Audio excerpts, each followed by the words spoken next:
Vijayanagara channel ವೀಕ್ಷಕರಿಗೆ ನಮಸ್ಕಾರ. ವಿಜಯನಗರ ವಾರ್ತೆಗಳಿಗೆ ಸ್ವಾಗತ. ಮುಖ್ಯಾಂಶಗಳು.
ಶಾಸಕರು ರಸ್ತೆ ಉದ್ದಕ್ಕೂ ಮೇಳೈಸಿದ ಜಾನಪದ ಕಲಾ ತಂಡಗಳು.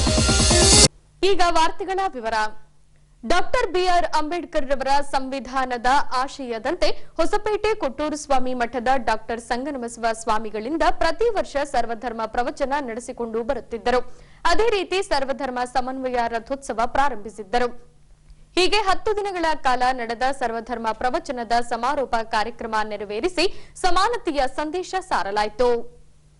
ಹೀಗೆ ಹೊಸಪೇಟೆ ಕೊಟ್ಟೂರು ಸ್ವಾಮಿ ಮಠದ ಆವರಣದಲ್ಲಿ ಬಸವಲಿಂಗ ಸ್ವಾಮಿಗಳ ದಿವ್ಯ ಸಾನ್ನಿಧ್ಯದಲ್ಲಿ ಸರ್ವಧರ್ಮ ಪ್ರವಚನ ಕಾರ್ಯಕ್ರಮದ ಸಮಾರೋಪ ಸಮಾರಂಭ ಹಮ್ಮಿಕೊಳ್ಳಲಾಗಿತ್ತು.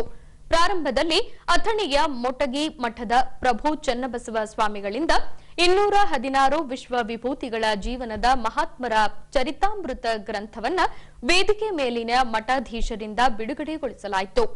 ಬಳಿಕ ಪ್ರಭು ಚನ್ನಬಸವ ಸ್ವಾಮಿಗಳಿಗೆ ಬಸವಲಿಂಗ ಸ್ವಾಮಿಗಳಿಂದ ಸನ್ಮಾನಿಸಿ ಹೇಮಕೂಟ ಪ್ರಶಸ್ತಿ ನೀಡಿ ಪ್ರೋತ್ಸಾಹಿಸಿದರು. ಹೀಗೆ ಪ್ರಶಸ್ತಿ ಪುರಸ್ಕೃತರು ಮಾತನಾಡಿ ಡಾಕ್ಟರ್ ಸಂಗನಬಸವ ಸ್ವಾಮಿಗಳಿಂದ ಪ್ರಾರಂಭಗೊಳಿಸಿರುವ ಸರ್ವಧರ್ಮ ಸಮನ್ವಯ ರಥೋತ್ಸವ ವಿಶ್ವಕ್ಕೆ ಮಾದರಿ ಎಂದರು. ಮಹಾದ್ವಾರ ನನ್ನ ಕಣ್ಣು ಮುಂದೆ ಕಾಣ್ತಾ ಇತ್ತು. ಭಾವೈಕ್ಯ ಮಹಾದ್ವಾರ ಕಾಣ್ತಾ ಇದ್ದಂಗ ನಾನು ರೋಮಾಂಚನಗೊಂಡೆ. ದೇಶದ ಮೂಲೆ ಮೂಲೆಯಲ್ಲಿ ಆಯಾ ಮಠಗಳ ಗುರುಗಳ ಹಿರಿಯರ ಹಿರಿತನದಲ್ಲಿ ರಥೋತ್ಸವವನ್ನು ನೋಡೋದನ್ನ ನೋಡಿದೀವಿ. ಆದ್ರೆ ಗೊತ್ತಿರಲಿ, ಈ ದೇಶದಲ್ಲಿ ಸಂವಿಧಾನ, ಸಮಾನತೆ, ವಿಶ್ವ ಬಂಧುತ್ವ ಇವ ನಮ್ಮವ ಎನ್ನುವ ಪರಿಕಲ್ಪನೆ, ಬಸವಣ್ಣನ ಭಾವೈಕ್ಯತೆಯ ಮಹಾದ್ವಾರ ಇವೆಲ್ಲವನ್ನ ನಮ್ಮ ಲಿಂಗಾಯತ ಮಠಗಳು ಒಟ್ಟೊಟ್ಟಿಗೆ ಕಟ್ಟಬೇಕಾದ ಜವಾಬ್ದಾರಿಯ ಕಾಲಘಟ್ಟದಲ್ಲಿ ನಾವಿದ್ದೇವೆ. ಇಂಥ ಕಾಲಘಟ್ಟದಲ್ಲಿ ಪ್ರಶ್ನೆಗಳು ಕಾಡ್ತಾ ಇರುವ ಸಂದರ್ಭದಲ್ಲಿ ನನಗಿಷ್ಟು ಸಮಾಧಾನ ಆತಲ್ಲ. ಮಾವು ಮಲ್ಲಿಗೆ ಕಂಡಾಗ ಪಂಪನನ್ನ, ಸಂಪಿಗೆ ಸೇವಂತಿಗೆ ಕಂಡಾಗ ಹರಿಹರನನ್ನ, ಮಲೆನಾಡ ಕಂಡಾಗ ಕುವೆಂಪು ಅವರನ್ನ, ವಚನ ಸಾಹಿತ್ಯ ಅಂದಾಗ ಬಸವಣ್ಣನವರನ್ನ, ದಯೆ ಎಂದಾಗಲೆಲ್ಲ ಬುದ್ಧನನ್ನ, ಅಹಿಂಸೆ ಎಂದಾಗಲೆಲ್ಲ ಮಹಾವೀರನ್ನ, ಸತ್ಯ ಅಂದಾಗಲೆಲ್ಲ ಗಾಂಧೀಜಿಯವರನ್ನ, ಸಂವಿಧಾನ ಅಂದಾಗಲೆಲ್ಲ ಅಂಬೇಡ್ಕರ್ ಅವರನ್ನ ಹೇಗೆ ನೆನಪಿಸ್ಕೊಳ್ತೀವೋ, ಭಾವೈಕ್ಯತೆ, ಪ್ರೀತಿ, ಸತ್ಸಂಗ, ಸಮಾನತೆ, ಶಿವಯೋಗ, ವಿಶ್ವ ಭಾತೃತ್ವ ಅಂದಾಗಲೆಲ್ಲ ಹೊಸಪೇಟೆಯ ಕೊಟ್ಟೂರು ಮಹಾಸ್ವಾಮಿಯ ಮಹಾಕ್ಷೇತ್ರವನ್ನು ನೆನಪಿಸಿಕೊಳ್ತಾ 10 ಬೆರಳುಗಳನ್ನು ಹಚ್ಚಿ ನಿಮಗೆ ಜೋರಾಗಿ ಹೃದಯ ತುಂಬಿ ನಾನು ಶರಣಾರ್ಥಿಗಳನ್ನು ಅರ್ಪಿಸ್ತೀನಿ. ಬಳಿಕ ಕೊಟ್ಟೂರು ಸ್ವಾಮಿ ಮಠದ ಬಸವಲಿಂಗ ಸ್ವಾಮಿಗಳು ಮಾತನಾಡಿ ಸರ್ವಧರ್ಮಗಳ ಗ್ರಂಥವನ್ನ ತಲೆಯ ಮೇಲೆ ಹೊತ್ತು ರಥದಲ್ಲಿ ಇರಿಸಿ ಸರ್ವಧರ್ಮ ಸಮನ್ವಯ ರಥೋತ್ಸವ ನಡೆಸುವ ಪರಂಪರೆ ಈ ಮಠದ್ದಾಗಿದೆ. ಈ ರಥೋತ್ಸವದ ಮಹತ್ವ ಸದ್ಯಕ್ಕೆ ಯಾರಿಗೂ ಅಷ್ಟೊಂದು ಅರ್ಥವಾಗಲಿಕ್ಕಿಲ್ಲ. ಮುಂಬರುವ ದಿನಗಳಲ್ಲಿ ಸಮನ್ವಯ ರಥದ ಮಹತ್ವ ವಿಶ್ವವ್ಯಾಪಿ ಹರಡಲಿದೆ ಎಂದರು. ಜೊತೆಗೆ ಮೇಲಾಗಿ ಲಿಂಗಾಯತ ಮಠಗಳು ಈ ವ್ಯವಸ್ಥೆ ಅಷ್ಟಲ್ಲ, ಕೊಟ್ಟೂರು ಸ್ವಾಮಿ ಮಠ ಇದು ಸರ್ವ ಜನಾಂಗದವರಿಗೆ ಸೇರಿರ್ತಕ್ಕಂಥದ್ದು. ಎಲ್ಲರೂ ಸಹ ವಾಲ್ಮೀಕಿಯವರು ಬರಲಿ, ಆಮೇಲೆ ಇನ್ನುಳಿದ ಇಸ್ಲಾಂ ಧರ್ಮದವರು ಬರಲಿ, ಜೈನರು ಬರಲಿ, ಎಲ್ಲರೂ ಸಹ ಅಷ್ಟೇ ಪ್ರೀತಿಯಿಂದ ಕರೆದು ಕೊಟ್ಟೂರು ಸ್ವಾಮಿ ಮಠ ನಮ್ದ್ರಿ ಅಂತಾರೆ. ಇಲ್ಲಿ ಬಂದಾಗ ಅದನ್ನ ಕೇಳಿದಾಗೆಲ್ಲ ನನಗೆ ಹೃದಯ ಸಂತೋಷಕ್ಕೆ ಒಳಪಡುತ್ತೆ, ಹೃದಯ ತುಂಬುತ್ತೆ. ಯಾಕ ಈ ಮಠ ಲಿಂಗಾಯತರು ಭಸ್ಮ ಹಚ್ಕೊಂಡವರು, ಶಿವದಾರ ಕಟ್ಕೊಂಡವ್ರು ಮಾತ್ರ ಹೋಗ್ಬೇಕು ಅಂತಕ್ಕಂತಹ ಒಂದು ಬದ್ಧತೆಗೆ, ಒಂದು ಕಟ್ಟಳೆಗೆ ಒಳಪಡದೇನೆ ಎಲ್ರನ್ನ ಇವನಾರವನದೇ ಇವ ನಮ್ಮವ ಅಂತಕ್ಕಂತಹ ಅಪ್ಪಿಕೊಳ್ಳುವ ಒಂದು ವ್ಯವಸ್ಥೆಯನ್ನ ನಮ್ಮ ಗುರುಗಳವರು ಈ ಮಠದ ವ್ಯವಸ್ಥೆಯೊಳಗೆ ಮಾಡಿರೋದು ಅದೊಂದು ಭವ್ಯ ಇತಿಹಾಸ. ಆದ್ರೆ ಈ ಮಠ ಏನಿದೆ ಅಲ್ಲ, ಜಗದ್ಗುರು ಕೊಟ್ಟೂರು ಸ್ವಾಮಿ ಮಠ ಏನು ನುಡಿತಾ ಇದೆಯೋ ಅದರಂತೆ ನಡೀತಾ ಇದೆ. ಎಲ್ಲರೂ ಒಂದೇ ಅಂತ ಹೇಳಿದೆ, ಎಲ್ಲರೂ ಒಂದೇ ಸಮನಾಗಿ ಕಾಣ್ತಾ ಇದೆ. ಎಲ್ಲರೂ ಒಂದೇ ಸಮನಾಗಿ ಅಪ್ಪಿಕೊಂಡು ಇವತ್ತು ನಿಜವಾಗ್ಲೂ ಈ ಸರ್ವಧರ್ಮ ಸಮನ್ವಯ ರಥೋತ್ಸವ ಇಷ್ಟು ಖುಷಿ ಆಯಿತು ಅಂತಂದ್ರೆ ಎಲ್ಲಾ ಧರ್ಮದವರು ಬಂದು, ಅವರು ಎಲ್ಲ ವಾಲ್ಮೀಕಿ ಜನಾಂಗದವ್ರು ಬಂದ್ರು, ಅವ್ರು ಎಷ್ಟು ಖುಷಿಯಿಂದ ಬಂದ್ರು. ಇಸ್ಲಾಂ ಸಮಾಜದ ಎಲ್ಲರೂ ಬಂದು ಆ ಕುರಾನನ್ನ ಹಿಡ್ಕೊಂಡು ಬಂದು ನಮ್ಮ ಕಡೆ ಮುಟ್ಟಿಸ್ಕೊಂಡು, ಬುದ್ಧಿ ನಿಮ್ಮ ಆಶೀರ್ವಾದ ಸದಾಕಾಲ ಇರಬೇಕು, ನಮ್ಮ ದರ್ಗಾಕ್ಕೂ ನೀವು ಬರಬೇಕು, ನಿಮ್ಮ ದೊಡ್ಡ ಗುರುಗಳು ಬರ್ತಿದ್ರು ಅಂತಂದು ಹೇಳಿ ನಾವು ಯಾವತ್ತೂ ನಿಮ್ಮ ಜೊತೆ ಇರ್ತೇವ್ರಿ ಬುದ್ಧಿ ಅಂತ ಹೇಳಿದ್ರು. ಎಲ್ಲ ಹಡಪದ ಅಪ್ಪಣ್ಣನ ಸಮಾಜದವ್ರು, ಎಲ್ಲ ಸಮಾಜದವರು, ಅವ್ರು ಇವ್ರು ಅನ್ಲಾರ್ದನ ಬ್ರಾಹ್ಮಣ ಸಮಾಜದವ್ರು ಬಂದ್ರು. ನಮ್ಮ ಮುಂದೆ ವೇದ ಘೋಷ ಮಾಡ್ಕೊಂತ 10 ನಿಮಿಷ ವೇದ ಘೋಷ ಮಾಡಿದ್ರಲ್ಲಿ ಅವ್ರಿಗೆ ಏನು ಭಾವನೆ ಇದು? ಜಗದ್ಗುರು ಕೊಟ್ಟೂರು ಸ್ವಾಮಿ ಮಠ ಇಲ್ಲಿ ಒಂದ್ ಕಡೆ ನಾವು ಕುರಾನ್ ಹಿಡ್ಕೊಂಡು ಜಗಳ ಮಾಡ್ತೀವಿ, ಭಗವದ್ಗೀತೆ ಹಿಡ್ಕೊಂಡು ಜಗಳ ಮಾಡ್ತೀವಿ. ಆದ್ರೆ ಭಗವದ್ಗೀತೆ ಹಿಡ್ಕೊಂಡು ಬಂದಿರ್ತಕ್ಕಂಥವನ್ನ ನಾನು ಸನ್ಮಾನಿಸಿ ಕಳಿಸಿದಾಕ್ಷಣನ ತದನಂತರ ಭಗವದ್ಗೀತೆ ಹಿಡ್ಕೊಂಡು ಬಂದವನು ಸಂತೋಷದಿಂದ ನಮ್ಮನ್ನು ಬರಮಾಡಿಕೊಳ್ತಾನಲ್ಲ, ಈ ವ್ಯವಸ್ಥೆಯನ್ನ ನಾವು ಎಲ್ಲಿ ನೋಡ್ಲಿಕ್ಕೆ ಸಾಧ್ಯವಿಲ್ಲ. ಅದು ಜಗದ್ಗುರು ಕೊಟ್ಟೂರು ಸ್ವಾಮಿ ಮಠದೊಳಗ ವಿಶೇಷವಾಗಿ ಆ ಒಂದು ವ್ಯವಸ್ಥೆಯನ್ನ ನಮ್ಮ ಗುರುಗಳವರು ಮಾಡಿರ್ತಕ್ಕಂಥದ್ದು. ಈ ಮಠದೊಳಗ ಸುವರ್ಣಾಕ್ಷರಗಳಿಂದ ಬರೆದಿಡ್ತಕ್ಕಂತಹ ಕಾರ್ಯ ಅಂತಂದ್ರ ಅದು ಈಗ ನಮ್ಗೆ ಯಾರಿಗೆ ಅರ್ಥ ಆಗೋದಿಲ್ಲ. ಸರ್ವಧರ್ಮ ಸಮನ್ವಯ ರಥೋತ್ಸವ ಇದ್ಬಿಟ್ರಿ ಒಂದ್ 2-3 ಸಾವಿರ ಜನ ಕೂಡ್ಕೊಂಡು ಎಳಿತಾರ, ಹಂಗಲ್ರಿ ನೀವು ಹೇಳು. ಅದು ಅಷ್ಟು ಸರಳ ಇರೋದಿಲ್ಲ. ಇತಿಹಾಸ ಅದು ಬೇರೆನೇ ಆಗ್ತಿದೆ, ಅದು ಜನರ ಮೇಲೆ ಪರಿಣಾಮನ ಬೇರೆ ಬೀಳ್ತಿರ್ತೈತಿ. ಅದು ನಮಗೆಲ್ಲ ಇಲ್ಲಿ ಕುಳಿತುಕೊಂಡು ಅವ್ರಿಗೆ ಅರ್ಥ ಆಗ್ತಿರೋದಿಲ್ಲ. ಆಮೇಲೆ ಆಗ್ತಕ್ಕಂತಹ ಪರಿಣಾಮನ ಬೇರೆ. ಅದು ಸಣ್ಣದಾಗಿ ಹೊತ್ತಿರ್ತಕ್ಕಂತಹ ಈ ಜ್ಞಾನ ಜ್ಯೋತಿ ಅದು ಲೋಕವನ್ನೇ ಬೆಳಗಬಲ್ಲದು ಅನ್ನೋದನ್ನ ಅದು ಇನ್ನೊಂದಿಷ್ಟು ದಿನದೊಳಗೆ ನೀವೆಲ್ಲ ನೋಡ್ತೀರಿ. ಅಖಿಲ ಕರ್ನಾಟಕ ರಾಜ್ಯ ಸರ್ಕಾರಿ ನೌಕರರ ಒಕ್ಕೂಟ ಹೊಸಪೇಟೆ ತಾಲೂಕು ಘಟಕದಿಂದ ಪ್ರತಿಭಟನಾ ದಿನಾಚರಣೆಯನ್ನ ಹಮ್ಮಿಕೊಳ್ಳಲಾಗಿತ್ತು. ಈ ವೇಳೆ ನಿಶ್ಚಿತ ಪಿಂಚಣಿ ಜಾರಿ ಮಾಡುವ ವಿಷಯ ಸೇರಿದಂತೆ ವಿವಿಧ ಬೇಡಿಕೆಗಳ ಈಡೇರಿಕೆಗಾಗಿ ಸರ್ಕಾರಕ್ಕೆ ಆಗ್ರಹಿಸಲಾಗಿದೆ. ಹೀಗೆ ಪ್ರತಿಭಟನಾ ದಿನಾಚರಣೆಯ ದಿನದಂದು ತಹಶೀಲ್ದಾರ್ ರವರ ಕಚೇರಿಗೆ ಆಗಮಿಸಿದ ಅಖಿಲ ಕರ್ನಾಟಕ ರಾಜ್ಯ ಸರ್ಕಾರಿ ನೌಕರರ ಒಕ್ಕೂಟ ಹೊಸಪೇಟೆ ತಾಲೂಕು ಘಟಕವು ತಹಶೀಲ್ದಾರ್ ದ್ವಾರ ಮುಖ್ಯಮಂತ್ರಿಗಳಿಗೆ ಮನವಿ ರವಾನಿಸಿ ವಿವಿಧ ಬೇಡಿಕೆಗಳ ಈಡೇರಿಕೆಗಾಗಿ ಆಗ್ರಹಿಸಿದ್ದಾರೆ. ಎನ್ಪಿಎಸ್ ಪದ್ಧತಿಯನ್ನ ರದ್ದುಗೊಳಿಸಿ ಈ ಹಿಂದಿನಂತೆ ನಿಶ್ಚಿತ ಪಿಂಚಣಿಯನ್ನ ಮರುಜಾರಿಗೊಳಿಸಬೇಕು. 7ನೇ ವೇತನ ಆಯೋಗದ ಶಿಫಾರಸನ್ನ ಕೂಡಲೇ ಪಡೆದು 40% ವೇತನವನ್ನ ಹೆಚ್ಚಿಸಬೇಕು. ರಾಜ್ಯದಲ್ಲಿ ಖಾಲಿ ಇರುವ 2.80 ಲಕ್ಷ ಹುದ್ದೆಗಳನ್ನ ಭರ್ತಿ ಮಾಡಬೇಕು. ಎಸ್ಸಿ ಎಸ್ಟಿ ನೌಕರರಿಗಿರುವ ಸೌಲಭ್ಯಗಳನ್ನ ಸಕಾಲಕ್ಕೆ ನೀಡಬೇಕು. ಕೋವಿಡ್ ಸಮಯದಲ್ಲಿನ 18 ತಿಂಗಳ ತುಟ್ಟಿ ಭತ್ಯೆ ನೀಡಬೇಕೆಂದು ಸರ್ಕಾರಕ್ಕೆ ಆಗ್ರಹಿಸಿದ್ದಾರೆ. ಈಗ NPS ರದ್ದಾಗಬೇಕು. ಈಗಾಗಲೇ ಜಾರ್ಖಂಡ್ ಮತ್ತು ಹಿಮಾಚಲ್ ಪ್ರದೇಶ, ರಾಜಸ್ಥಾನ ಇಲ್ಲೆಲ್ಲ ರದ್ದಾಗಿ ಆದೇಶವನ್ನು ಹೊರಡಿಸತಕ್ಕಂಥ ಉದಾಹರಣೆ ಇದೆ. ಈಗ ನಮ್ಮ ಮಾನ್ಯ ಮುಖ್ಯಮಂತ್ರಿಗಳು ಮೊನ್ನೆ ಬಜೆಟ್ನಲ್ಲಿ 7ನೇ ವೇತನ ಆಯೋಗವನ್ನು ನಾವು ಬಹಳ ನಿರೀಕ್ಷೆ ಮಾಡಿದ್ವಿ. ಆದರೆ ಅದನ್ನು ಬಜೆಟ್ನಲ್ಲಿ ಯಾವುದೇ ರೀತಿಯಾದಂಥ ಒಂದು ಸಂದೇಶ ಕೂಡ ಬರದೇ ಇದ್ದುದರಿಂದ ನಾವು 1ನೇ ತಾರೀಕು ಬಹಳ ಒಂದು ಬೃಹತ್ ಆಗಿರ್ತಕ್ಕಂಥ ಪ್ರತಿಭಟನೆಯನ್ನು ಕೂಡ ಮಾಡಿದ್ವಿ. ಸರ್ಕಾರಿ ನೌಕರರ ಸಂಘ ಮಾಡಿದ್ವು, ಅದಕ್ಕೆ ನಾವು ಒಂದು ಸಹಕಾರವನ್ನು ಕೂಡ ನೀಡಿದ್ವಿ. ಆದರೆ ಅವರು ಮಾಡಿರ್ತಕ್ಕಂಥದ್ದೇನಪ್ಪ ಅಂದರೆ 1/7/2022 ಜಾರಿಗೆ ಮಾಡಬೇಕಾಗಿರ್ತಕ್ಕಂಥದ್ದನ್ನು ಅವರು 23ನೇ ಏಪ್ರಿಲ್ನಿಂದ ಜಾರಿಗೆ ಮಾಡುವಂಥ ಒಂದು ಆದೇಶವನ್ನು ಹೊರಡಿಸಿದ್ದಾರೆ. ಹಾಗಾಗಿ ನಮ್ಮ ಬೇಡಿಕೆ ಇರೋದು ಜುಲೈ 22ನೇ ತಾರೀಕಿನಿಂದ ಈಗೇನು ಕೊಟ್ಟಿರ್ತಕ್ಕಂಥ 17% ಇಂಟೀರಿಯಂ ರಿಲೀಫನ್ನು ಕೊಡಬೇಕು ಅನ್ನೋದು ಒಂದು. NPS ಅನ್ನು ಈಗ NPS ಅನ್ನೋದೇ ಒಂದು ದೊಡ್ಡ ಭೂತಾಕಾರವಾಗಿ ಬೆಳೆದಿರ್ತಕ್ಕಂಥ ಒಂದು ದೊಡ್ಡ ಸಮಸ್ಯೆ ಆಗಿದೆ. ನಮ್ಮ NPS ಸಹೋದರರು ರಿಟೈರ್ಡ್ ಆದ ನಂತರ ತಮ್ಮ ಜೀವನ ಭದ್ರತೆಗಾಗಿ ಬೇಕಾಗಿರ್ತಕ್ಕಂಥ ಪೆನ್ಷನ್ ಇಲ್ಲದೆ ಹೇಗೆ ಬದುಕಬೇಕು, ಬದುಕಿನ ಭದ್ರತೆಗೋಸ್ಕರವಾಗಿ ಈ ಒಂದು ಹಳೆ ಪೆನ್ಷನ್ ಯೋಜನೆಯನ್ನು ಜಾರಿಗೆ ತರಬೇಕು. ಈ ಪೆನ್ಷನ್ ಇಲ್ಲ ಅಂತಂದರೆ ಬಹಳಷ್ಟು ಸಂಕಟಗಳು ಮತ್ತು ನಮ್ಮ ಒಂದು ಸಮಸ್ಯೆಗಳು ಉಲ್ಬಣಗೊಳ್ತವೆ ಅಂತಕ್ಕಂಥದ್ದು ಮಾನ್ಯ ಮುಖ್ಯಮಂತ್ರಿಗಳು ಇದನ್ನು ಮನವರಿಕೆ ಮಾಡಿಕೊಂಡು ಇದನ್ನು ಆದಷ್ಟು ಶೀಘ್ರಗತಿಯಲ್ಲಿ ಇದನ್ನು ನಮಗೆ ಮಾಡಿಕೊಡ್ಬೇಕು ಅನ್ನೋದನ್ನು ನಾವು ಕೇಳ್ತಾ ಇದ್ದೀವಿ. ಇನ್ನು ಮೂರನೇದಾಗಿ ಕೊರೋನಾ ಸಂದರ್ಭದಲ್ಲಿ 18 ತಿಂಗಳ DAವನ್ನು ನಾವು ಸರ್ಕಾರಕ್ಕೆ ಬಿಟ್ಟುಕೊಟ್ಟಿದ್ದೇವೆ. ಈಗಾಗಲೇ ಬೇರೆ ರಾಜ್ಯಗಳು ಆ ಒಂದು DAವನ್ನು ಪುನಃ ಸರ್ಕಾರಿ ನೌಕರಿಗೆ ಕೊಟ್ಟಿದ್ದಾರೆ. ಆ ನಿಟ್ಟಿನಲ್ಲಿ ನಮಗೆ 18 ತಿಂಗಳ DAಯನ್ನು ಕೂಡ ವಾಪಸ್ ಕೊಡಬೇಕು ಅಂತಕ್ಕಂಥ ಆಗ್ರಹವನ್ನು ಮಾಡ್ತಾ ಇದ್ದೇವೆ. ಅದೇ ರೀತಿಯಾಗಿ ಈಗ ಅನೇಕ ಸಂಸ್ಥೆಗಳಲ್ಲಿ ಗುತ್ತಿಗೆ, ಹೊರಗುತ್ತಿಗೆ ಮತ್ತು ಈ ಅತಿಥಿ ಶಿಕ್ಷಕರು, ಅತಿಥಿ ಉಪನ್ಯಾಸಕರು ಅಂತ ಹೇಳಿ ನೇಮಕ ಮಾಡಿಕೊಂಡು ಅವುಗಳ ನೇಮಕಾತಿಯನ್ನು ಏಜೆನ್ಸಿಗಳಿಗೆ ಕೊಟ್ಟು ಆ ಯುವ ಶಕ್ತಿಯನ್ನು ಶೋಷಣೆ ಮಾಡ್ತಾ ಇರ್ತಕ್ಕಂಥದ್ದು ಬಹಳ ಅನ್ಯಾಯವಾಗಿರ್ತಕ್ಕಂಥದ್ದು. ಆ ನಿಟ್ಟಿನಲ್ಲಿ ಈಗಾಗಲೇ 2,80,000 ಹುದ್ದೆಗಳು ನಮ್ಮ ಕರ್ನಾಟಕದಲ್ಲೇ ಖಾಲಿ ಇದ್ದಾವೆ. ಆ ಯುವಕರಿಗೆಲ್ಲ ಕೆಲಸ ಕೊಡೋದ್ರ ಮುಖಾಂತರವಾಗಿ ಇವತ್ತು ಆ ಯುವ ಶಕ್ತಿಯನ್ನು ಸದ್ಬಳಕೆ ಮಾಡಬೇಕು, ಅವ್ರನ್ನ ಶೋಷಣೆ ಮಾಡಬಾರ್ದು ಅಂತಕ್ಕಂಥ ಒಂದು ದೊಡ್ಡ ಆಗ್ರಹವನ್ನು ಕೂಡ ನಾವು ಸರ್ಕಾರದ ಮುಂದೆ ಮಾಡ್ತಾ ಇದ್ದೇವೆ. ಬಂಧುಗಳೇ, ಇವತ್ತು ಬಹಳಷ್ಟು ಇಂಥ ಬೇಡಿಕೆಗಳನ್ನು ಇಟ್ಟುಕೊಂಡು ನಾವು ಸರ್ಕಾರಕ್ಕೆ ಮನವಿ ಸಲ್ಲಿಸ್ತಾ ಇದ್ದೇವೆ. ಈಗ ಇರ್ತಕ್ಕಂಥ ಒಟ್ಟಾರೆ 7,40,000 ಹುದ್ದೆಗಳಲ್ಲಿ ಇರ್ತಕ್ಕಂಥದ್ದು ಬರೀ 5,20,000 ಹುದ್ದೆಗಳು. ಇನ್ನೂ 2,80,000 ಹುದ್ದೆಗಳು ಖಾಲಿ ಇರೋದ್ರಿಂದ ಅವುಗಳನ್ನು ಶೀಘ್ರಗತಿಯಲ್ಲಿ ಭರ್ತಿ ಮಾಡಿ ಇರುವಂಥ ನೌಕರರ ಮೇಲಿನ ಒತ್ತಡವನ್ನು ಕಡಿಮೆ ಮಾಡಬೇಕು ಅಂತಕ್ಕಂಥ ಒಂದು ದೊಡ್ಡ ಆಗ್ರಹವನ್ನು ಕೂಡ ನಾವು ಮಾಡ್ತಾ ಇದ್ದೇವೆ. ಮತ್ತು ಈ ವರ್ಗಾವಣೆಯಲ್ಲಿ ಇರ್ತಕ್ಕಂಥ ಅನೇಕ ಲೋಪದೋಷಗಳನ್ನು ನಿವಾರಿಸಿ ಅದಕ್ಕೆ ಒಂದು ಸರಿಯಾದ ರೀತಿಯ ಮಾರ್ಗದರ್ಶಿ ಸೂತ್ರಗಳನ್ನು ಸರ್ಕಾರ ಬಿಡುಗಡೆ ಮಾಡಬೇಕು. ವರ್ಗಾವಣೆ ಅಂತಕ್ಕಂಥದ್ದು ಇವತ್ತು ದೊಡ್ಡ ದಂಧೆಯಾಗಿ ಪರಿಣಮಿಸ್ತಾ ಇದೆ. ಅದನ್ನು ಆಗದಂಗೆ ಸರ್ಕಾರ ಅದಕ್ಕೆ ಅತಿ ಶೀಘ್ರವಾಗಿ ಒಂದು ಒಳ್ಳೆಯ ಕ್ರಮವನ್ನು ತೆಗೆದುಕೊಳ್ಬೇಕು ಅನ್ನೋ ಕೂಡ ಆಗ್ರಹವನ್ನು ಮಾಡ್ತಾ ಇದ್ದೇವೆ. ಈ ಎಲ್ಲ ಬೇಡಿಕೆಗಳನ್ನು ಇಟ್ಟುಕೊಂಡು ಇವತ್ತು ಕರ್ನಾಟಕದಾದ್ಯಂತ ಜಿಲ್ಲಾ ಮಟ್ಟದಲ್ಲಿ, ರಾಜ್ಯ ಮಟ್ಟದಲ್ಲಿ, ತಾಲೂಕು ಮಟ್ಟದಲ್ಲಿ ಇವತ್ತು ಬೇಡಿಕೆಯನ್ನು ನಾವು ಸಲ್ಲಿಸ್ತಾ ಇದ್ದೇವೆ. ಈ ಬೇಡಿಕೆಗಳನ್ನು ಪರಿಗಣಿಸಿ ಮಾನ್ಯ ಮುಖ್ಯಮಂತ್ರಿಗಳು ನಮ್ಮ ಎಲ್ಲ ಬೇಡಿಕೆಗಳನ್ನು ಆದಷ್ಟು ಶೀಘ್ರಗತಿಯಲ್ಲಿ ಇದನ್ನು ಈಡೇರಿಸಿ. ದಿನಾಂಕ 16ರಂದು ಹೊಸಪೇಟೆ ನಗರದಲ್ಲಿ ಬಿಜೆಪಿ ಪಕ್ಷದಿಂದ ವಿಜಯ ಸಂಕಲ್ಪ ಯಾತ್ರೆಯನ್ನ ಹಮ್ಮಿಕೊಳ್ಳಲಾಗಿತ್ತು.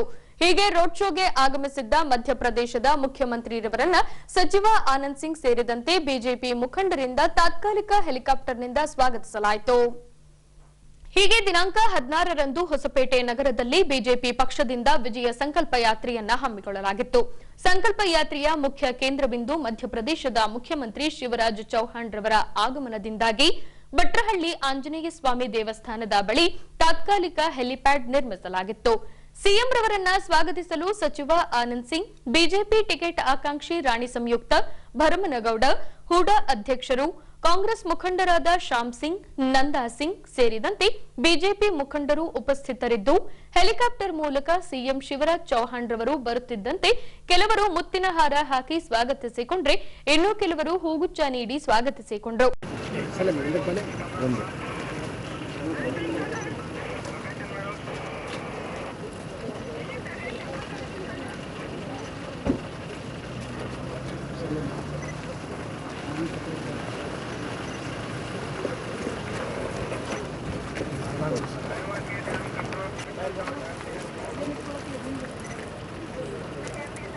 क्या नाम मोबाइल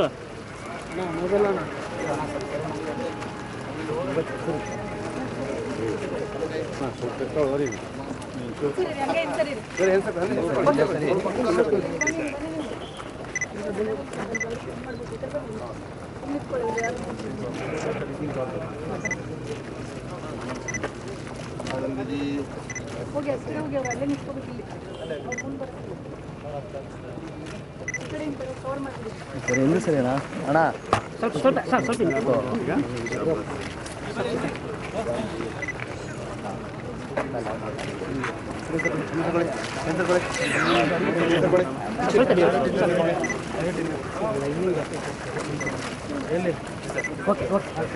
ಬಳಿಕ ಭಟ್ರಹಳ್ಳಿ ಆಂಜನೇಯ ದೇವಸ್ಥಾನ ಸೇರಿದಂತೆ ಸಚಿವರ ನೂತನ ನಿವಾಸದಲ್ಲಿನ ಶ್ರೀಕೃಷ್ಣನ ಪ್ರತಿಮೆಗೆ ಹಾಗೂ ಗೋಪೂಜೆ ನಡೆಸಿದರು.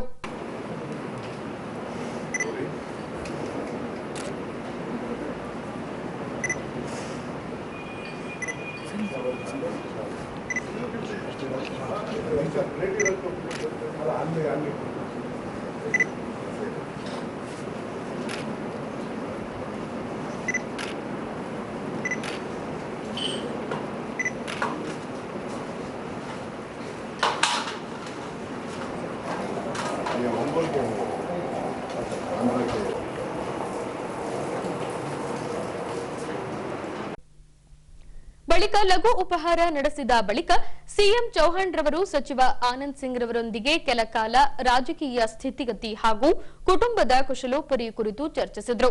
ಬಳಿಕ ಸೂಕ್ತ ಬಂದೋಬಸ್ತ್ನೊಂದಿಗೆ ವಿಜಯ ಸಂಕಲ್ಪ ಯಾತ್ರೆಯ ರೋಡ್ ಶೋಗೆ ತೆರಳಿದರು.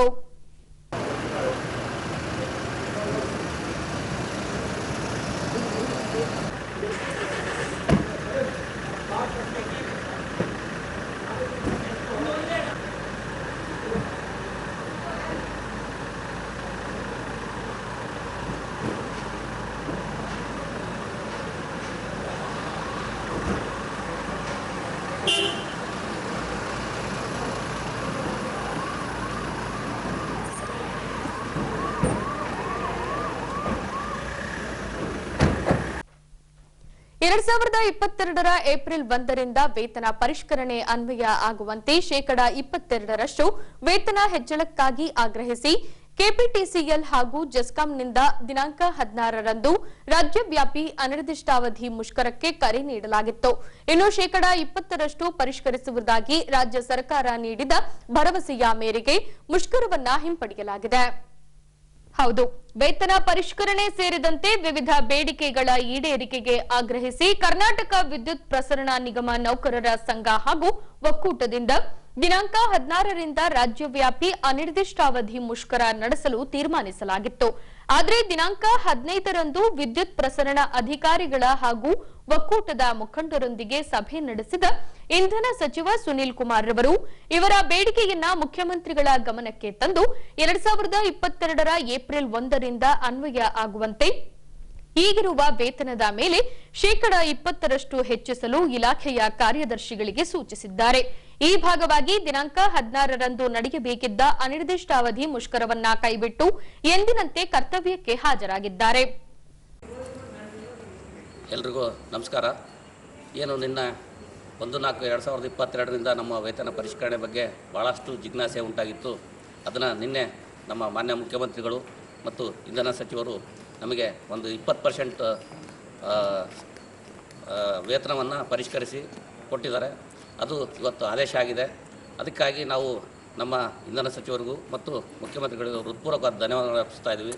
ಹಾಗೆ ಇದೊಂದು ವೇತನ ಪರಿಷ್ಕರಣೆಗೆ ಹೋರಾಟ ನಡೆಸಿದಂಥ ನಮ್ಮ ಅಧ್ಯಕ್ಷರಾಗಿರ್ಬೋದು, ಪ್ರಧಾನ ಕಾರ್ಯದರ್ಶಿಗಳಾಗಿರ್ಬೋದು, ಒಕ್ಕೂಟದ ಎಲ್ಲ ಸದಸ್ಯರು ಈ ಒಂದು ಸಹಕಾರವನ್ನು ಕೊಟ್ಟಿದ್ದಾರೆ. ಹಾಗೆ ನಮ್ಮ ನೌಕರ ಬಾಂಧವರು ಸಹ ಈ ಒಂದು ಹೋರಾಟಕ್ಕೆ ಭಾಳಷ್ಟು ಸಹಕಾರವನ್ನು ಕೊಟ್ಟಿದ್ದಾರೆ. ಅವರಿಗೆ ಹೃತ್ಪೂರ್ವಕ ಧನ್ಯವಾದ ಅರ್ಪಿಸ್ತಾ ಇದ್ದೀವಿ.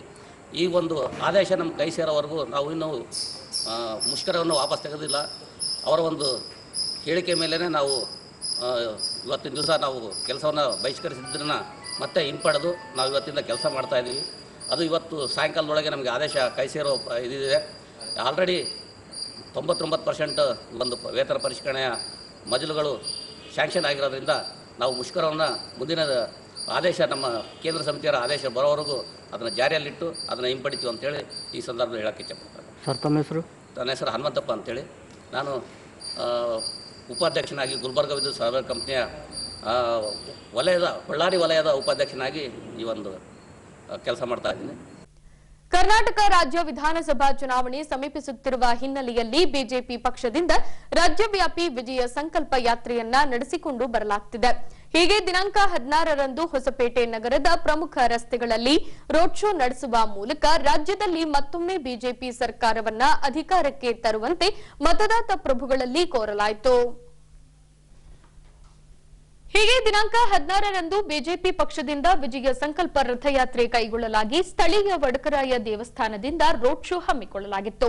ಈ ಭಾಗವಾಗಿ ಬಿಜೆಪಿ ರಥಯಾತ್ರೆಯ ತೆರೆದ ವಾಹನವನ್ನೇರಿದ ಮಧ್ಯಪ್ರದೇಶದ ಮುಖ್ಯಮಂತ್ರಿ ಶಿವರಾಜ್ ಸಿಂಗ್, ಮಾಜಿ ಮುಖ್ಯಮಂತ್ರಿ ಜಗದೀಶ್ ಶೆಟ್ಟರ್, ಸಚಿವ ಆನಂದ್ ಸಿಂಗ್, ಸಚಿವ ಶ್ರೀರಾಮುಲು, ಸಂಸದರು ಹಾಗೂ ಬಿಜೆಪಿ ಶಾಸಕರು ನಗರದ ಪ್ರಮುಖ ರಸ್ತೆಯಲ್ಲಿ ರೋಡ್ ಶೋ ನಡೆಸಿದರು. ಮತ್ತೆ ಮರುಕಳಿಸಬೇಕು.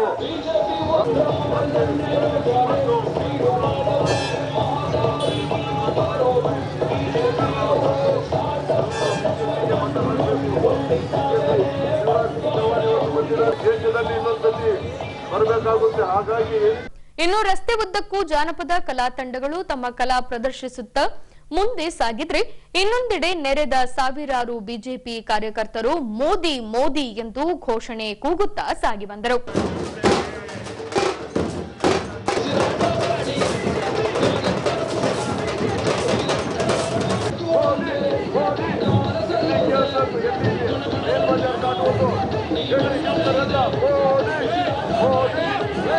आशीर्वाद रहना। नरेंद्र मोदी जी ऐसा काम कर रहे हैं देश के लिए, हम कभी नहीं भूल रहा है, क्योंकि नरेंद्र मोदी जी मैं आपसे विनती करता हूँ, आप लोग सब लोग नरेंद्र मोदी जी को हम वोट करना है। बीजेपी पार्टी फिर एक बार कर्नाटक में आना है, इसलिए हम आपसे सब हम रिक्वेस्ट कर रहे हैं, आप सब लोग मेरे ಯಾವ ರೀತಿ ನಡೀತಾ ಇದೆ, ಯಾವ ವೇಗದಲ್ಲಿ ಅಭಿವೃದ್ಧಿ ಆಗ್ತಾ ಇದೆ ಅನ್ನೋದನ್ನ ನೀವೆಲ್ಲ ನೋಡಿದ್ದೀರಿ.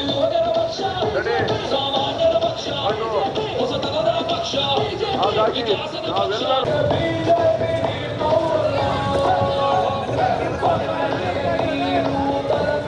ಅದಕ್ಕೆ ಇದೆಲ್ಲ ಪರಿಮಾಣವು नरेंद्र मोदी जी का आज ताकत भरना है तो हम सब वोट करना है। मोदी जी सोनी भाई सब मिलकर इतिहास में फिर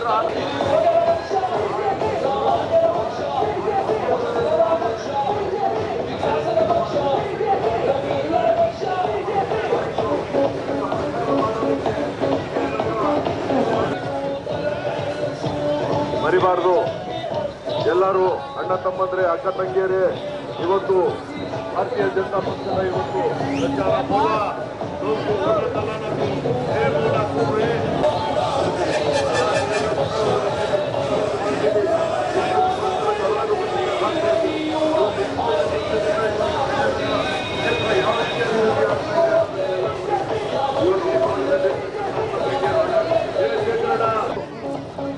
ಗಡ್ಡ ಬಿಟ್ಬಿಟ್ಟು ಹಂಗಾಗಿ ಅಣ್ಣ ಅಲ್ಲಿ ನಿಂತವರು ನಾನು ಹೇಳ್ತಾ ಇದ್ದೀನಿ, ನರೇಂದ್ರ ಮೋದಿಜಿ ಅವ್ರ ಕೈಬಲ ಪಡಿಸಬೇಕು।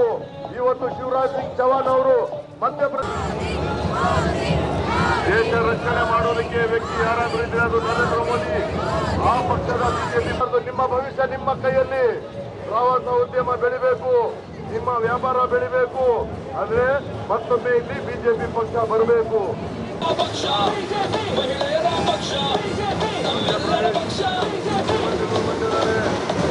ಬೆಳೆಸಬೇಕು, ದೇಶ ಶಿಕ್ಷಣದಲ್ಲಿ ಬೆಳೆಸಬೇಕು। ಜಂಬಯ್ಯ ಬಿಚ್ಚಿ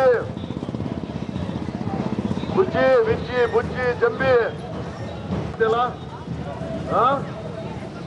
ಹಾ ರಾಮಣ್ಣ ಏನ್ ಗುಂಡು ಮಾಡಿಸಬೇಕು ಗುರ್ತಿಡಕ ಎಷ್ಟು ಬಾ ನೀವು। ಹೀಗೆ ಮೆರವಣಿಗೆಯು ಮುಖ್ಯ ಬೀದಿಯಿಂದ ಡಾಕ್ಟರ್ ಪುನೀತ್ ರಾಜ್ಕುಮಾರ್ ವೃತ್ತದ ದ್ವಾರ ವಾಲ್ಮೀಕಿ ವೃತ್ತದವರೆಗೆ ರೋಡ್ ಶೋ ನಡೆಸಿ ರಾಜ್ಯದಲ್ಲಿ ಮತ್ತೊಮ್ಮೆ ಬಿಜೆಪಿ ಸರ್ಕಾರವನ್ನ ಅಧಿಕಾರಕ್ಕೆ ತರುವ ಮೂಲಕ ರಾಜ್ಯದ ಹಿತ ಕಾಪಾಡಬೇಕೆಂದು ಮತದಾತ ಪ್ರಭುಗಳಲ್ಲಿ ಕೋರಿಕೊಳ್ಳಲಾಯಿತು। ಸುಮಾರಿಗೆ ಹತ್ತತ್ರ ನಾನು ಸನ್ಮಾನ್ಯ ಜಗದೀಶ್ ಶೆಟ್ಟರ್ ಅವರು ಹತ್ತತ್ರ 38 ವಿಧಾನಸಭಾ ಕ್ಷೇತ್ರಗಳನ್ನು ಆದಿ ಇವತ್ತು ಈ ಸಂಕಲ್ಪ ಯಾತ್ರೆ ಇವತ್ತು ವಿಜಯನಗರ ಜಿಲ್ಲೆಗೆ ವಿಜಯನಗರ ನಗರಕ್ಕೆ ಇವತ್ತು ಬಂದು ತಲುಪಿದೆ। ಇವತ್ತು ತಮ್ಮ ಜೋಶ್ ನೋಡ್ತಾ ಇದ್ರೆ 100ಕ್ಕೆ 100% ನಮ್ಮ ಆನಂದ್ ಸಿಂಗ್ ಅವರು ಗೆಲುವು ಖಚಿತ ಅನ್ನಂತ ಮಾತನ್ನು ಹೇಳಬೇಕಾಗುತ್ತೆ। ಯಾಕಂದ್ರೆ ನಿನ್ನೆ ಇವತ್ತು ಆನಂದ್ ಸಿಂಗ್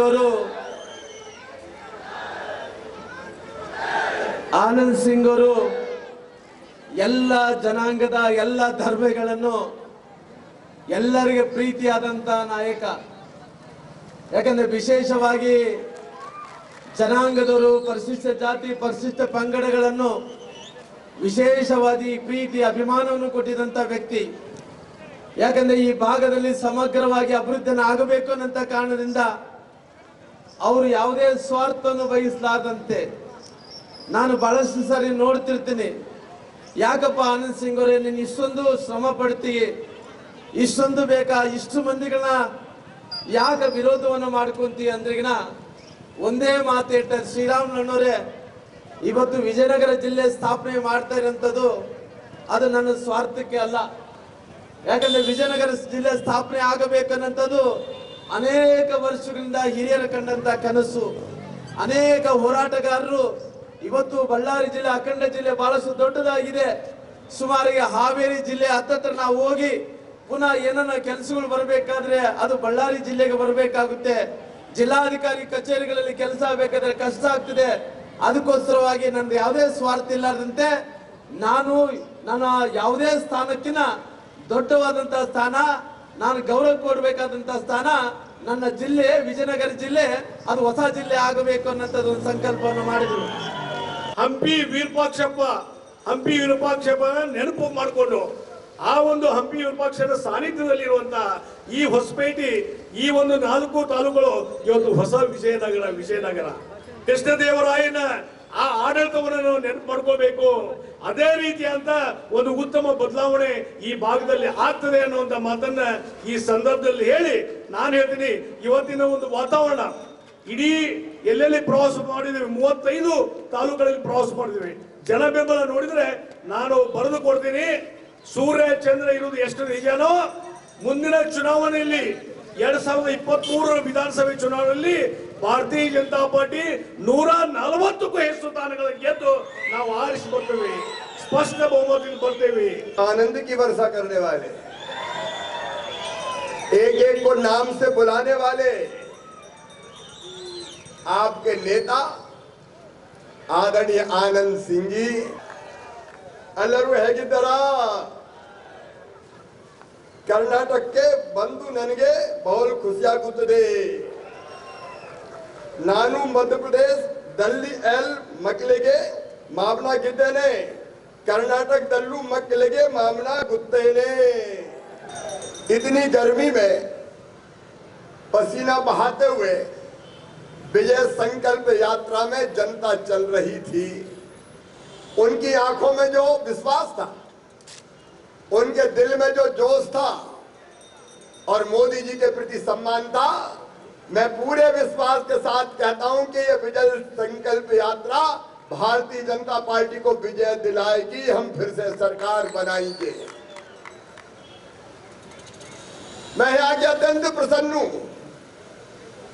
विजयनगर साम्राज्य महान प्रतापी राजा कृष्णदेव राय, इसका गौरव कांग्रेस के समय समाप्त हो गया था, लेकिन येदियुरप्पा जी को धन्यवाद देता हूं, फिर से विजयनगरम जिला बना दिया. देखो मेरे बहनों और भाइयों, आज मोदी जी भारत के प्रधानमंत्री हैं.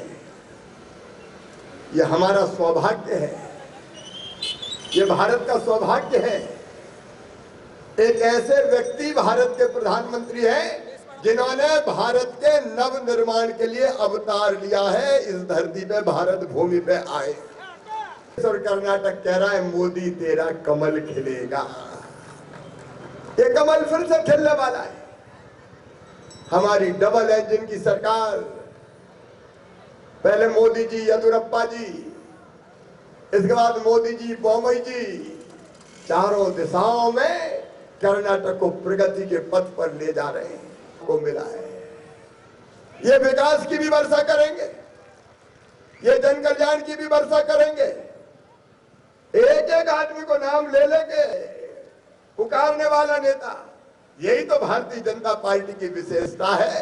ऐसे नेता ही हॉस्पिटल का विकास करेंगे, विजयनगर का विकास, जिले का विकास करेंगे, कर्नाटक का विकास करेंगे.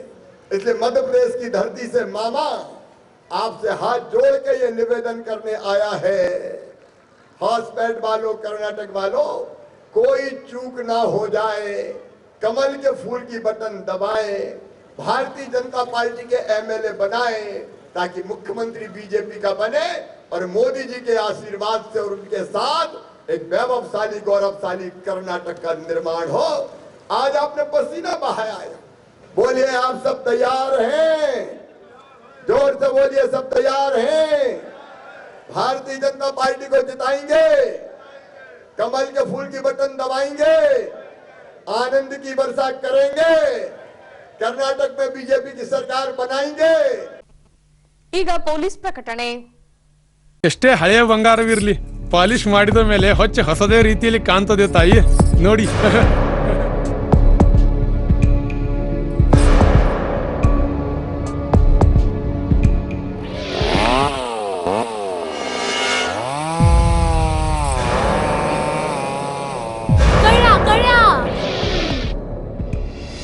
ತಾಯಿ, ನಿಮ್ ಮೈ ಮೇಲೆ ಅದು ಹೊಲಸು ಬಿದ್ದಿದೆ.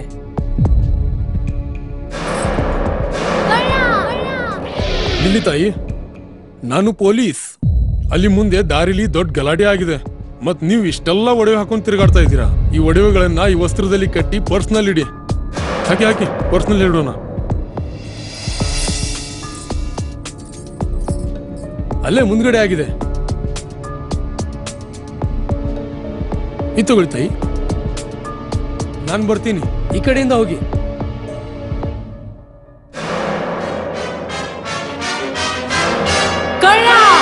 ಇಂತಹ ಮೋಸದ ಸಂಗತಿ ನಿಮಗೂ ನಡೆಯಬಹುದು. ತಮ್ಮ ಬೆಲೆ ಬಾಳುವ ಒಡವೆ ಆಭರಣ ವಸ್ತುಗಳನ್ನು ಎಚ್ಚರಿಕೆಯಿಂದ ಕಾಪಾಡಿ. ಯಾವುದೇ ಮಾತುಗಳಿಗೆ ಮರುಳಾಗಬೇಡಿ. ಸಂಶಯಾಸ್ಪದ ರೀತಿಯಲ್ಲಿ ಯಾರಾದರೂ ಕಂಡು ಬಂದರೆ ಸಮೀಪದ ಪೊಲೀಸ್ ಠಾಣೆಯನ್ನು ಸಂಪರ್ಕಿಸಿ. ಈಗ ಕೊನೆಯಲ್ಲಿ ಮತ್ತೊಮ್ಮೆ ವಾರ್ತೆಗಳ ಮುಖ್ಯಾಂಶಗಳು.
ಸಂಸದರು, ಶಾಸಕರು ರಸ್ತೆ ಉದ್ದಕ್ಕೂ ಮೇಳೈಸಿದ ಜಾನಪದ ಕಲಾ ತಂಡಗಳು.